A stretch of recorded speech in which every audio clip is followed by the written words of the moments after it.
Bendiciones, es un gusto que estés con nosotros en un nuevo programa de A la Luz de las Escrituras.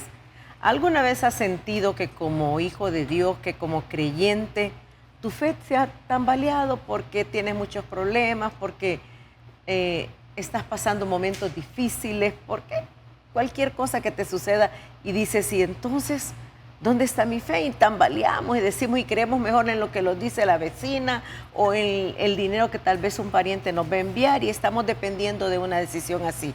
Pues este día en A la Luz de las Escrituras vamos a hablar de la fe en tiempos de crisis. Y cuento con la valiosa colaboración de nuestros catedráticos del seminario, el licenciado Eduardo Aquino, el pastor Joel Fuentes y el pastor Raúl Castellón. Así que no te muevas, volvemos enseguida.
Gracias por continuar con nosotros.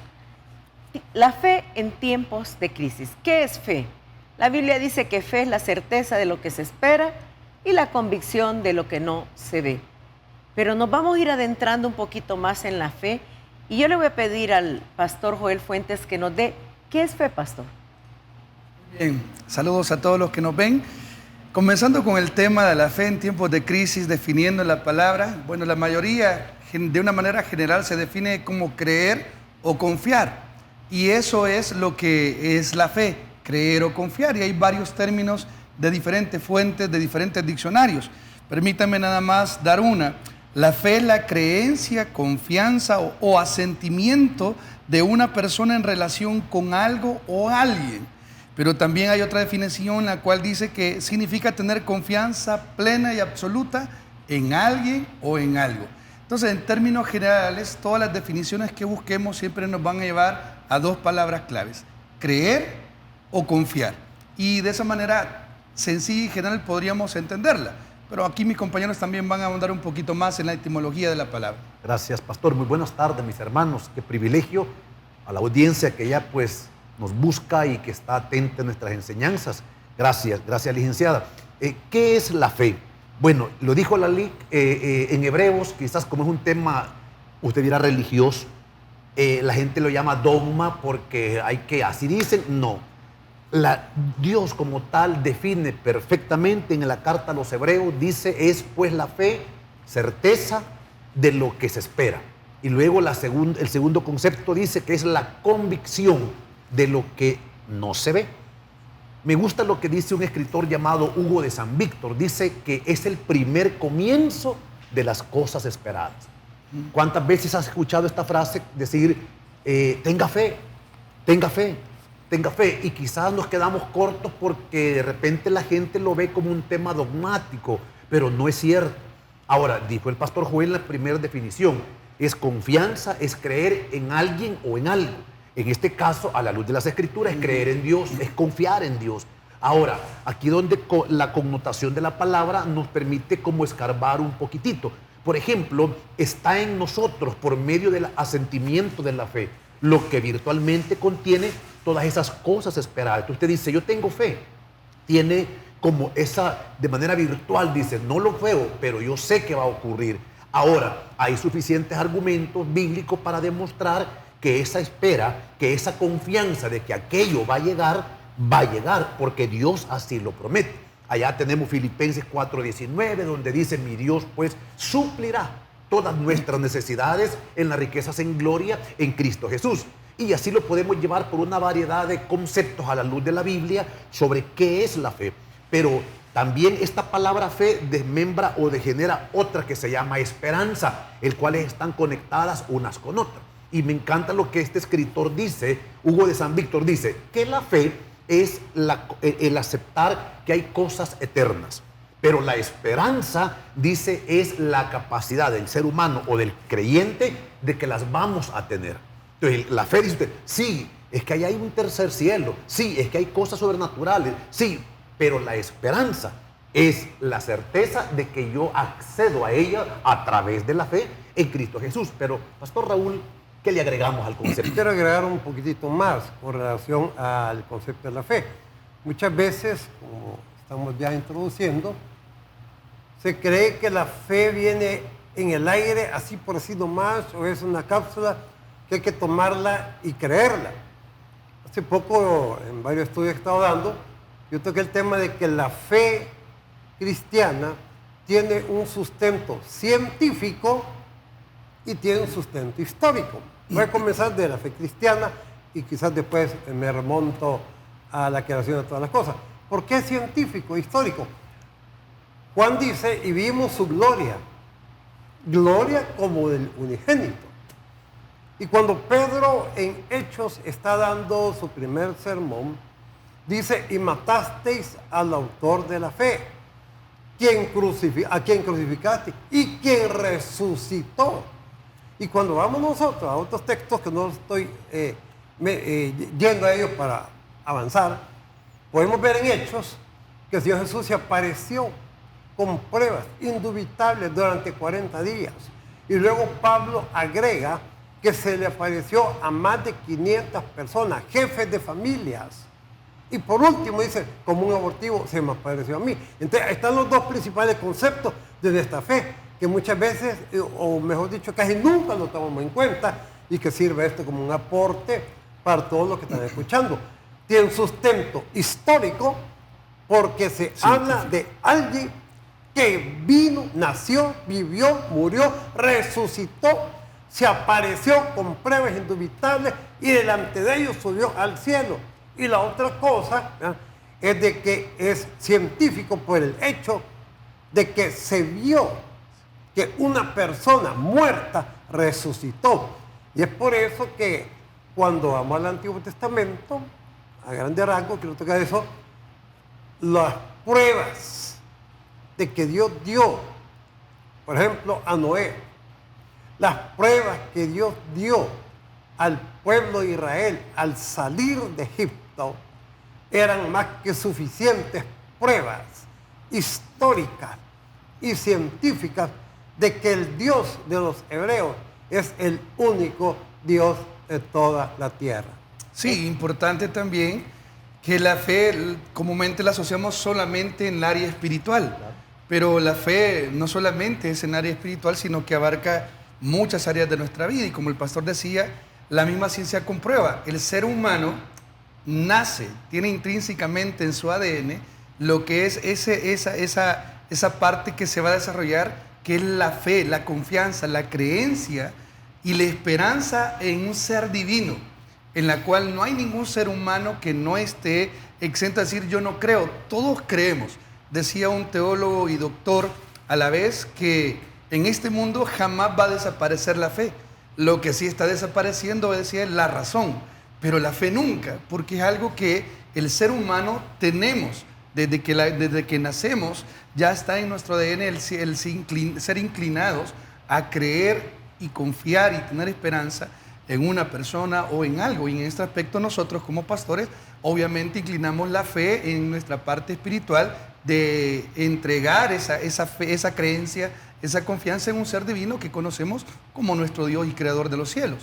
Y qué especial, vea, pastores, porque me llama mucho la atención lo que han mencionado, el ligar la fe a una esperanza. Porque cuando tenemos una dificultad, cuando tenemos una crisis, lo que hacemos es esperanzarnos a que todo va a estar bien. Y al respecto, para ir uniendo lo que es el tema que es la fe en tiempos de crisis, ¿qué es crisis? ¿Qué definición, Pastor Eduardo Aquina, se le puede dar al término crisis? Ok, sí, la palabra etimológicamente hablando dicen que es krinei, cuyo significado es juzgar para tomar una decisión, cuyo sustantivo crisis significa juicio, decisión. Es como el proceso de transformación en el cual no se puede mantener el sistema antiguo. Es interesante porque la crisis, hablando del concepto, es como reconocer de que la vida como tal vive en una constante crisis, pero no bajo el concepto equivocado que nos ha vendido la sociedad. Porque cuando hablamos de crisis creemos que son cosas catastróficas que es probable que puedan pasar. Pero el tema de las crisis, según la etimología, es el acto a través del cual uno va pasando experiencias del día a día que lo llevan al siguiente nivel de vida. Ahora, el saber entender el concepto de crisis nos permite también manejar cómo tratarlo. Por ejemplo, alguien nos dijo hace muchos años, bueno, que una crisis lo puede pasar de esta manera. Si mi puño es la crisis, dice que si uno la puede manejar, la crisis lo puede llevar a uno al éxito. Pero si usted no es capaz de manejar esa crisis, esta crisis lo va a llevar a la destrucción.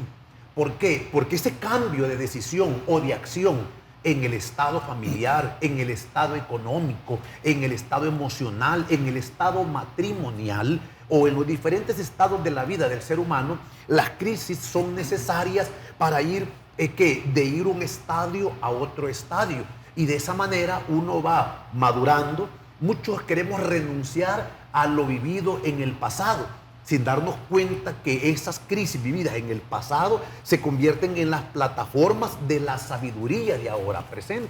Entonces es importante entender este concepto, sepamos manejar las crisis, porque no son más que esos estados en los cuales ya no podemos seguir ahí, hay que pasar al siguiente nivel. Sí, yo encontraba otra definición, Sí. abonando a lo que usted dice, que crisis es un cambio o proceso negativo o un momento de dificultad o complicada, grave, difícil, que es momentáneo e inestable, que toda persona debe de atravesar. Entonces creo que siempre vamos a enfatizar que es un proceso, o es un periodo de tiempo, o es un cambio negativo que va a alterar toda nuestra manera de vida. Basado en eso es importante notar, la crisis es algo normal, natural, que todo ser humano va a experimentar en cualquier etapa de vida o en cualquier momento de su edad, de desarrollo hasta la vejez. No hay ningún ser humano que pueda eludir este momento que hoy conocemos como crisis, que otros lo podemos conocer como problemas graves o que nos van obviamente a sucumbir. Entonces la crisis siempre va enfocada a un problema, pero no un problema que tenga una fácil solución, sino algo que va más allá, en la cual nosotros nos vemos incapaces de poder solucionar. A eso es lo que algunos le llaman una crisis, cuando es un problema que no está en nuestra capacidad normal o natural resolver, que va más allá y que esto genera un momento de cambio negativo en nuestra vida. Ahora quisiera tal vez agregar algo. Los niños tienen crisis, los adolescentes tienen crisis, los jóvenes adultos tienen crisis, los padres tenemos crisis, los ancianos, abuelos, todos tendremos crisis en diferentes formas, que son esos problemas que en su momento no vamos a encontrar las respuestas oportunas para solucionarlos, porque eso se le llama crisis. Por ejemplo, creemos nosotros que los niños no pueden tener crisis porque son niños, cuando obviamente sí tienen crisis. Por ejemplo, un niño siempre va a estar expuesto a un maltrato dentro de su núcleo familiar. Podría ser una crisis. Los niños posiblemente no van a recibir el amor que normalmente deberían de recibir y ellos van a tener ciertas crisis, aunque no lo van a evidenciar o comunicar como un adolescente o como un padre. Pero creo que todos tenemos crisis o vamos a atravesar crisis y deberíamos de entenderlo como algo normal, aunque no algo de aceptarlo normalmente, pero sí algo que vamos a tener que entender que es parte de ser humano en el mundo que estamos imperfectos. Quiero agregar algo. Este tema es a mi criterio, muy importante para todos ustedes, amados hermanos televidentes. Para nosotros, por supuesto, pero es bien importante para todos ustedes. Pero no queremos desligar la crisis de algo que ya se mencionó y la licenciada Sosa lo tocaba. Es crisis más esperanza. ¿En qué sentido? Toda crisis, tarde o temprano termina de cualquier manera. Puede ser negativa o puede ser positiva. Pero para el cristiano, toda crisis debe de llevarnos a una creencia en que tarde o temprano salimos victoriosos, porque la Biblia lo dice, que nosotros en Cristo Jesús hemos sido renacidos para una esperanza viva. Ahora, importante lo del testimonio científico e histórico que tocaba al principio, porque Pedro fue testigo de todo el ministerio de Jesús, fue testigo de su muerte, fue testigo de su resurrección, fue testigo de su aparición, fue testigo de la capacitación que el Señor les dio durante muchos meses después de haber resucitado. Y es por eso que el versículo 3 de 1 Pedro dice que nuestra esperanza es viva. Ojo, por la resurrección de Jesucristo entre los muertos. Lo voy a adaptar. O sea, la resurrección de Jesucristo entre los muertos, escrito por alguien que comió con él, que durmió ahí en grupo con él, alguien que estuvo con él resucitado. Hermano, esa esperanza es la que él nos está diciendo, que no importa la crisis que puede ser quizás la más extrema que ha experimentado él junto a Dios Jesús, que fue la muerte del Señor Jesús.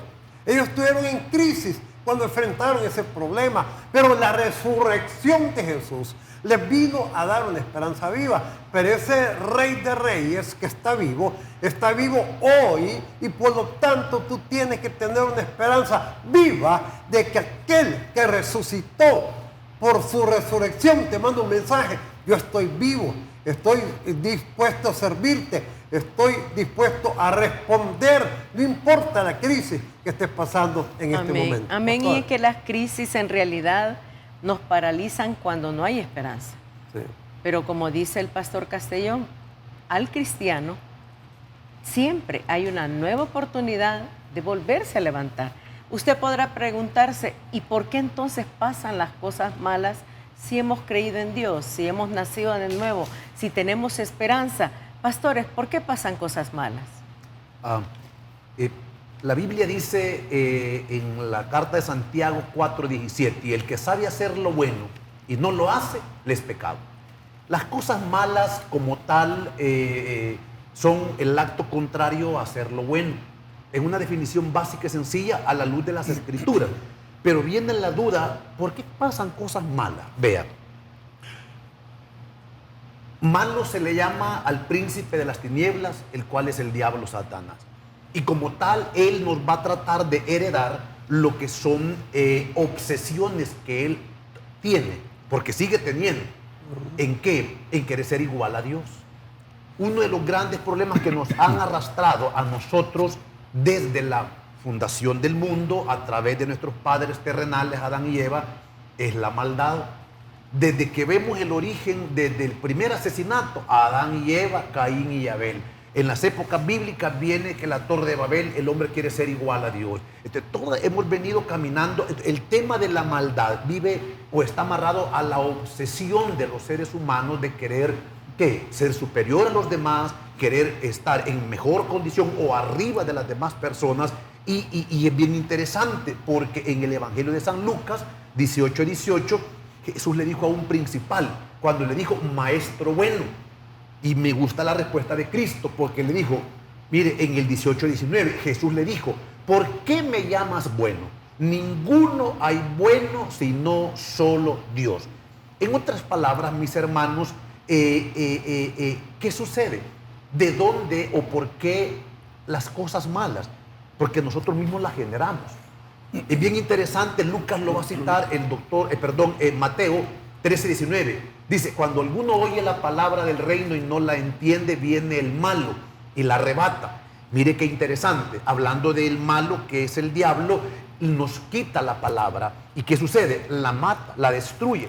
Pero es bien interesante porque luego más adelante Jesucristo nos va a explicar el problema que él ha tenido luchando siempre de poner la palabra de él en nuestro corazón para que ésta fluya.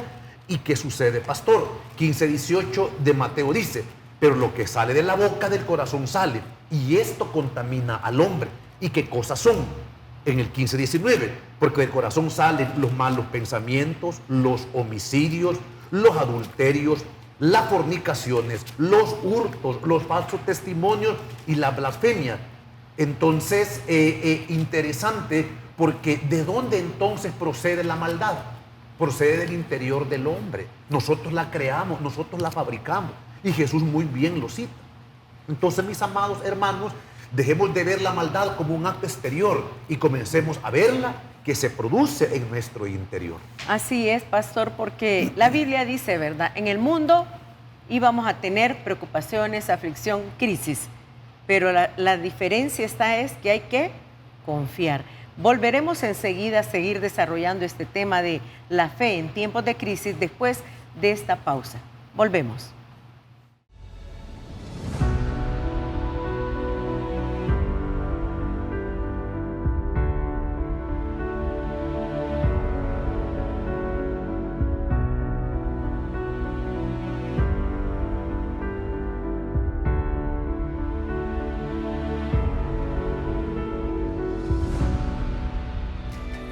La vida consiste en no rendirse nunca.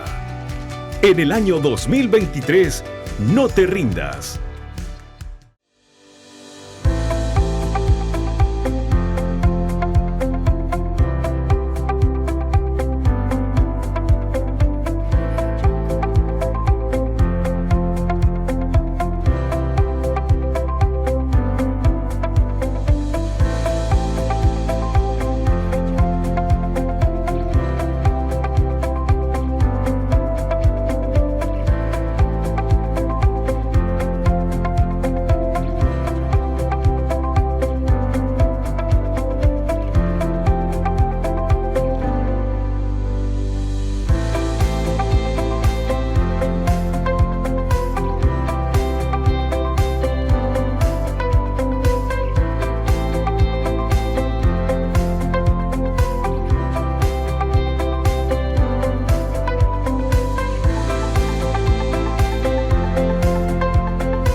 Gracias por continuar con nosotros. Quiero decirte que si quieres volver a oír estos conceptos, puedes sintonizarnos los días martes a las 3 de la tarde, los días jueves a las 5 y los días domingo a las 4 de la tarde en el reprise de este programa.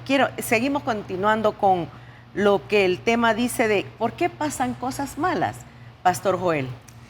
La pregunta es muy buena porque generé un debate, depende de quién la mire, quién la quiera responder bajo las perspectivas. Sí. Yo quisiera abordar de dos puntos de vista. Primeramente, en Génesis 1, 26 y 27, la Biblia establece que el hombre fue creado, varón y hembra, y fuimos creados a la imagen y semejanza de Dios. Eso hablaba de una perfección. Cuando Dios creó al ser humano, el planeta Tierra, el universo, lo hizo perfecto. Todo en cuanto a una perfección absoluta. Pero en el capítulo 3 vemos que el hombre falló, el hombre pecó. Y eso obviamente trajo el pecado al mundo y trajo la imperfección al ser humano. Y por eso estamos dentro de un mundo caído que va a generar, como el pastor lo decía, un mundo en el cual estamos llenos de maldad, en cual nosotros mismos, aunque seamos cristianos, hay maldad en nosotros. Romanos lo establece claramente. Como está escrito, no hay justo ni aun uno, no hay quien entienda, no hay quien busque de Dios, todos se desviaron y aún se hicieron inútiles, no hay quien haga lo bueno, no hay ni siquiera uno. Esto determina, según la palabra de Dios, que estamos en un mundo caído, hay maldad, por ende el resultado de un pecado o la maldad va a generar consecuencias. Y en base a este punto, para responder por qué nos pasan cosas malas, debemos de entender que muchas veces lo que nos pasa es el resultado de lo que nosotros hemos construido. Muchas de las crisis o esos problemas difíciles que nos van a llegar a cada uno de nosotros, ya sea cristiano o no cristiano, son el resultado no de la maldad en sí, sino de nuestra manera en la cual hemos llevado o hemos tomado decisiones. Por ejemplo, muchos de aquellos que hoy padecemos alguna enfermedad y estamos en una crisis por algún padecimiento de gravedad mortal, muchas veces no ha sido porque alguien me puso esa enfermedad, sino que es el resultado de cómo yo cuidé y administré el cuerpo que se me dio, que es mi vida. Cómo yo lo cuidé desde la niñez, mi adolescencia, ahora en mi etapa, digamos, de adulto mayor. Ahora, si yo tengo problemas o crisis familiares de por qué surgen las cosas, muchas veces son porque yo no he desarrollado o he asumido mis responsabilidades o mis roles o mis asignaciones obligatorias dentro de un grupo familiar. Y por ende el resultado van a ser las crisis. Y eso me da a mí entender que las cosas malas que muchas veces nos suceden no es resultado de otro o por culpa de otro, sino son por causa de mi manera de vivir o de llevar mi vida o administrar mi vida. Si es en lo económico, porque muchas veces no estoy siendo un buen administrador en las cosas financieras, tanto personales como dentro de mi núcleo familiar. De igual en lo laboral, igual en lo intelectual, en lo académico. Las cosas malas que nos puedan suceder son el fruto o el resultado de cómo yo he llevado mi vida. Pero esa es una manera de poder dar una respuesta a esta pregunta de por qué nos pasan cosas malas. Pero dentro del ámbito cristiano, en la cual los que tenemos fe en Cristo y somos creyentes, muchas veces también vamos a pasar crisis de los cuales no son el resultado ni de nuestra maldad, ni del pecado, ni de nuestro malo comportamiento. Simplemente muchas veces los creyentes vamos a pasar crisis, momentos duros, difíciles, porque hay un plan y un propósito divino desarrollándose en nuestra vida para los propósitos eternos de Dios. Un ejemplo que aquí los pastores estaremos de acuerdo, que ningún teólogo da respuestas de los motivos, de la causa, de la crisis que atravesó, es el siervo Job. Un hombre que la Biblia lo describe perfecto, temeroso, apartado del mal. Un hombre ejemplar para su época. Y lo perdió todo. La salud, la esposa, los hijos, lo económico, quedó en la quiebra, en la ruina total. Y aparte, su cuerpo fue llevado a una enfermedad terrible. Ningún teólogo da respuestas de los motivos de por qué él sufrió. Y él es uno. El segundo que tenemos que mencionar es nuestro Señor Jesucristo desde el punto de vista bíblico. Él no hizo nada malo para merecer lo que vivió, pero pasó una crisis. Lo vemos en el monte Getsemaní, él orando, angustiado, dice la Biblia, hasta la muerte, según Mateo 26. Entonces podemos ver que muchas veces las cosas malas que nos pasan, tenemos que entender que hay dos motivos. Muchas veces el resultado de nuestra mala manera de vivir o de tomar decisiones, y la otra, muchas veces simplemente nos van a pasar cosas malas porque hay un plan soberano, divino, ejecutándose en la vida de aquellos que tenemos la plena confianza y nuestra fe depositada en Dios, y Él lo va a hacer con un propósito eterno y divino para que Él se lleve la gloria. Ok, yo quiero ampliar este concepto muy bueno del pastor Joel. ¿Por qué pasan cosas desagradables, malas o acontecimientos que no entiendo? Realmente, resumiendo y ampliando lo que ya se expresó, podemos decirlo de otras palabras. A veces hay disciplina de parte de Dios, Dios nos está formando, consecuencias originadas por mi estilo de vida, ya lo mencionaba el pastor, y quizás el más amplio, entender la soberanía de Dios en nuestras vidas. Entender la soberanía de Dios en nuestras vidas es bien importante, porque por ejemplo, Abraham, sin H, Abraham, tuvo alguna crisis cuando Dios le dijo, vete de tu tierra y de tu parentela. Abraham tuvo que mover, algunos creen que cerca de 2.500 kilómetros, lo alejó de donde él estaba allá un poquitito tranquilo, acomodado, reposado, toda su ascendencia allá en Ur de los Caldeos. Alguna crisis originó a nivel de familia, pero no solo eso. El caso de la familia, por ejemplo, del mismo Abraham. Sara era estéril, ya de Génesis 11:30 menciona que la esterilidad de ella, pero no solo eso. Job, al mismo tiempo que Abraham, ya lo mencionaba acá el pastor Joel, tuvo serios problemas en su familia. Cuando vinieron las cosas que nadie entendía, pero que sabemos que Dios soberano tenía un proyecto, y quizás, si me perdonan ampliarlo, yo he estado tratando de ver quiénes son los más beneficiados de lo que pasó a Job. Yo creo que los mayores beneficios de lo que pasó a Job, podemos quizás del siglo XX para acá, decir lo que fue algo directamente para nosotros, hoy que somos casi 7.000 millones de habitantes, y vemos la experiencia de Job, nos habla a todos nosotros de cómo Job, bajo la soberanía de Dios, pasó lo que pasó, pero al final del libro vemos la gran enseñanza para nosotros. Pero no solo eso, no solo eso. La soberanía tiene que ver con el control absoluto de Dios en todos los campos de la vida. Entonces, las crisis que puede estar pasando alguno de ustedes o mi familia es algo que está completamente bajo el control soberano, poderoso de Dios. Solo veamos el caso, por ejemplo, de José. Cómo Dios permite que José dé cumplimiento a una profecía que Dios le dio a Abraham, de que la descendencia de Abraham iba a ser en tierra ajena esclava. ¿Y quién fue el instrumento de Dios? Fue José.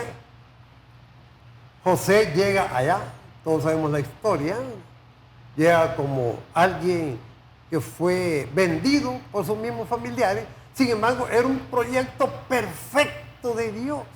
Es una de las cosas importantes de las crisis. Y tuvimos el ejemplo de José, tenemos el ejemplo de otros grandes hombres, grandes siervos, Job. Al final de tu crisis, al final de tus problemas, al final de esas cosas que no entendás, por fe queremos en esta tarde darte un mensaje. Hay un final feliz, hay una salida victoriosa, hay una salida en donde Dios ya tiene el control y tiene la respuesta. Sí, quisiera tal vez, en base a lo que el pastor decía, agregar algo que para mí creo que sería de bendición también para nuestros oyentes, el poder ahondar de por qué nos pasan cosas malas, ya sea por nuestras malas decisiones o porque Dios tiene un proceso o un propósito eterno. Algo en la cual las cosas malas suceden también es porque Dios quiere perfeccionar y aumentar nuestra fe en Él. Primera de Pedro 1:6 lo dice, en el cual ustedes se regocijan grandemente, aunque ahora por un poco de tiempo, si es necesario, sean afligidos con diversas pruebas.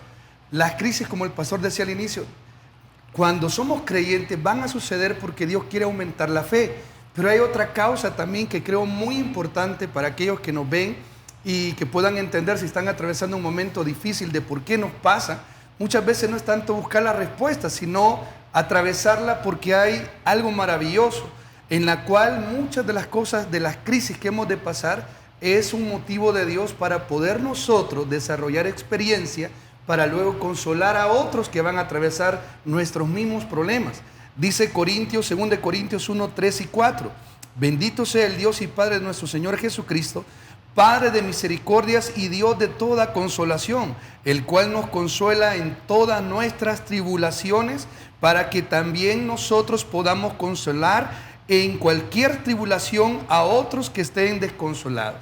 Entonces, esto creo que es importante que entendamos como creyentes, ya sea por nuestros errores o porque Dios nos está llevando en un proceso de un momento difícil que llamemos crisis, es porque Dios quiere sacar lo mejor, aumentar nuestra fe, pero también porque ese proceso que atravesemos difícil va a ser para luego en el tiempo, darle la gloria a Él, pero también para consolar a otros que a través de nuestra experiencia vivida y atravesada vamos a poder consolar y animar y fortalecer a aquellos que también van a atravesar esos momentos duros. Amén. Y es que problemas siempre vamos a tener, esos no van a escasear, esos siempre van a estar mientras vivamos en esta tierra. Cuando ya estemos con el Señor, ya esos van a desaparecer, pero mientras tanto, los pastores han dado definiciones de fe, hermana, los pastores han dicho lo de las crisis, han dicho también de que por qué cosas pasan, cosas malas, pero hermana, dígame, me puede decir usted, como no son ellos los que están viviendo lo que yo estoy viviendo, pero dígame entonces, ¿cómo debo reaccionar ante la crisis que estoy viviendo, Pastor Aquino? Sí, es interesante, oyendo la ponencia de mis hermanos. Jesús le dijo a Pedro le dijo, Satanás os ha pedido para zarandearte. Y es bien interesante, porque Jesús no le dijo, como Dios que soy, voy a evitar que el diablo te vaya a zarandear. No. Pero he rogado al Padre, le dijo, para que después que hayas pasado la zarandeada, ¿verdad?, regreses y seas testigo a tus hermanos. El pastor Joel y el pastor Castellón hablaban acerca de las circunstancias que Dios permite que sus hijos atravesen. Ahora, por eso son estos programas a la luz de las Escrituras. El mundo, ¿cómo reacciona? Drogas. El proverbio dice que delen el vino, dice, al de amargado ánimo para que olvide su miseria. Otros alcohol, otros drogas, los que el mundo en matrimonios, en conflictos, ¿qué hacemos? Meter a un tercero a la relación, porque el mundo dice que un clavo saca otro clavo. Y así te puedo citar una lista de opciones mundanas.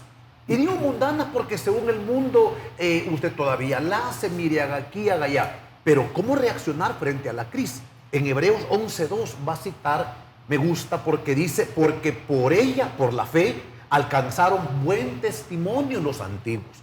Ya lo ha citado ellos, mis hermanos, han citado a Abraham, han citado a Job, han citado a Sara, y podríamos seguir citándole una serie de personajes.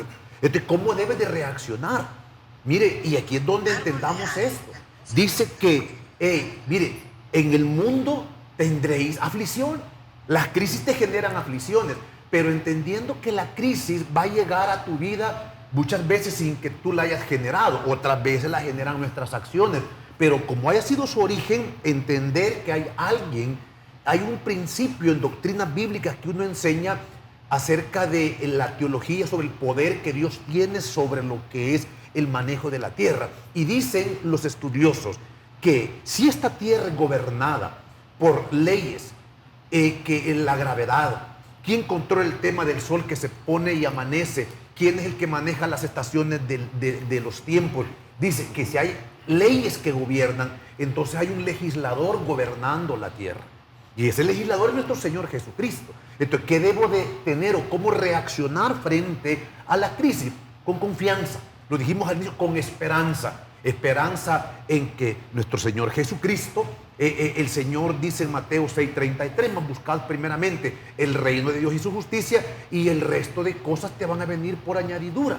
Y ahí podemos citarte textos como de Filipenses 4:13, que todo lo puedes en Cristo, Filipenses 4:19, el cual dice que nuestro Dios suplirá todas nuestras necesidades o le dará respuesta a todas las crisis que hay en tu vida. Así que reacciona esperando con fe, en esperanza, porque Cristo sigue sentado en el trono. Pastor Joel, sí. ¿Qué más agregar? ¿Cómo reaccionar ante las crisis? Bueno, usted lo acaba de decir, creo que todo creyente, todo cristiano que tiene acceso a la palabra de Dios, tenemos que irnos a los que ya vivieron crisis para poder aprender de ellos. Por supuesto. Como lo que usted mencionaba, el libro de Hebreos capítulo 11 menciona una cantidad de hombres que le llamamos los héroes de la fe. Pero para ser llamados héroes de la fe es porque sufrieron momentos de crisis para poder estar ahora en ese libro y ser mencionados. Ahora, es importante notar, toda persona, cristiana, no cristiana, naturalmente vamos a reaccionar ante una crisis de la manera humana. Y eso es que vamos a desarrollar tristeza, dolor, angustia, impotencia, desesperación, desánimo, depresión, llanto, furia, etc. Eso será lo natural que una persona cristiana o no cristiana pueda desarrollar ante un momento de crisis. Pero como cristiano, nuestro deber es no quedarnos en una reacción natural humana, sino cambiar esa parte natural por la parte espiritual de lo que Dios nos aconseja. Y yo quisiera de manera pues seccionada decir cosas específicas según la palabra de Dios, que sería nuestro deber de cómo reaccionar. Y la primera manera de cómo reaccionar en un momento difícil, aunque va a ser antinatural, pero sí espiritual, es que reaccionemos con gozo. Santiago 1, 2 y 3 dice: hermanos míos, considerados muy dichosos cuando nos encontremos en diferentes y diversas pruebas, porque ya saben que la prueba de su fe produce constancia. Santiago nos llama a afrontar las situaciones de manera gozosa y feliz. Isaías 41:10 nos aconseja cómo enfrentarla o cómo reaccionar a las crisis sin temor, aunque el diagnóstico sea difícil, aunque las pruebas sean totalmente terribles. Isaías 41:10 dice: así que no temas, porque yo estoy contigo. No te angusties, porque yo soy tu Dios. Te fortaleceré y te ayudaré, te sostendré con mi diestra victoriosa. Nuestro propio Señor Jesucristo también nos llama a cómo reaccionar, y es en paz y con ánimo. Dice lo que es San Juan 16:33. Yo les he dicho estas cosas para que en mí hayan paz. Y en este mundo afrontarán aflicciones, pero anímense, yo he vencido al mundo. También Isaías nos aconseja reaccionar con fe y paciencia, que es el tema que estamos desarrollando. Dice Isaías 40:31, pero los que confían en el Señor renovarán sus fuerzas, volarán como las águilas, correrán y no se fatigarán. Y amados, creo que esta es la más importante, y con esto cierro mi parte en cuanto a cómo reaccionar. Y hay que reaccionar con la fe y esperanza de que hay una salida. Dice 1 Corintios 10:13, ustedes no han sufrido ninguna tentación que no sea humana, según el género humano, pero Dios es fiel y no permitirá que ustedes sean tentados más allá de lo que puedan soportar o aguantar. Más bien, cuando llegue la tentación, Él, o sea, nuestro Señor Jesucristo, les dará también una salida a fin de que puedan resistir. Entonces creo que estos son consejos que la Biblia nos da de cómo poder afrontar las crisis. No será fácil, pero es nuestro deber leerlas y ampararnos en ellas para cambiar nuestra manera de enfrentar las crisis que llegarán a nuestra vida, tarde o temprano. Pero esto nos ayudará a tener fe, esperanza y confianza de que Dios tiene el control. Pastor. Amén, amén, pastor. La misma Biblia, el mismo Señor Jesús nos dice que independientemente de las tempestades, de los vientos, si tu familia, tu casa, tu vida está bien fundamentada, ahí le damos la cita para tu casa, Mateo 7, 24, 27, si está bien construida sobre la roca que es Jesucristo, no dice que no vas a tener problemas. No, lo que dice es que los vientos, las tempestades, los huracanes, las crisis, por muy graves que sean, de la mano de Jesús vas a salir adelante. Gloria a Dios. Increíble, ¿verdad? Lo que hemos visto. Fíjese que se nos hizo chiquito el tiempo, y la razón y quizás la conclusión de todo esto es que cómo la debemos afrontar con fe. Como dijo el pastor Joel, con fe y esperanza. ¿Y qué tiene que hacer para subir su fe, su estado de fe? Pues busque a Dios, métase con Dios, ore, lea la Biblia, asista a su iglesia, pero sobre todo su comunión con Él debe ser principal. Para cerrar ese espacio de A la Luz de las Escrituras, vamos a pedirle al pastor Raúl Castellón si nos lleva en oración este día. Buen día y Padre nuestro, gracias Señor, porque tu palabra dice que tú cumplirás tu propósito en nuestras vidas. Tú conoces desde antes de que nosotros llegáramos a tus pies quiénes somos y en qué andamos y cómo está nuestra familia, proyectos, sueños, angustias, etc. Pero tu palabra dice: Jehová cumplirá su propósito en mí. Gracias, Señor, porque estás con nosotros. Y sabemos que contra viento, marea, tempestades, terremotos, furias, huracanes, enfermedades, deudas y montones de problemas, tú nunca nos vas a abandonar. Siempre vas a estar con nosotros. Gracias, Señor, porque tú eres nuestro aliento. Y como dice tu palabra en el Salmo 62, en Jehová solamente confiará mi alma. En Jehová solamente nosotros sustentamos nuestros caminos, nuestros pies. En Jehová solamente nos comprometemos una vez más a seguir buscándote, a seguir creyendo en tu palabra, a seguir creyendo en tu respuesta, a seguir creyendo en tu presencia las 24 horas del día en nuestros hogares. Y por eso te damos la honra, la gloria y las gracias. Porque todas las crisis están vencidas en tu nombre, Jesús. Amén y amén. Amén. Muchas gracias, pastores, por haberme ayudado a desarrollar este tema que es la fe en tiempos de crisis. Y gracias a usted porque estuvo con nosotros. Quiero motivarlo a que nos siga sintonizando y que la próxima siempre nos se conecte en A la Luz de las Escrituras. Que el Señor le bendiga.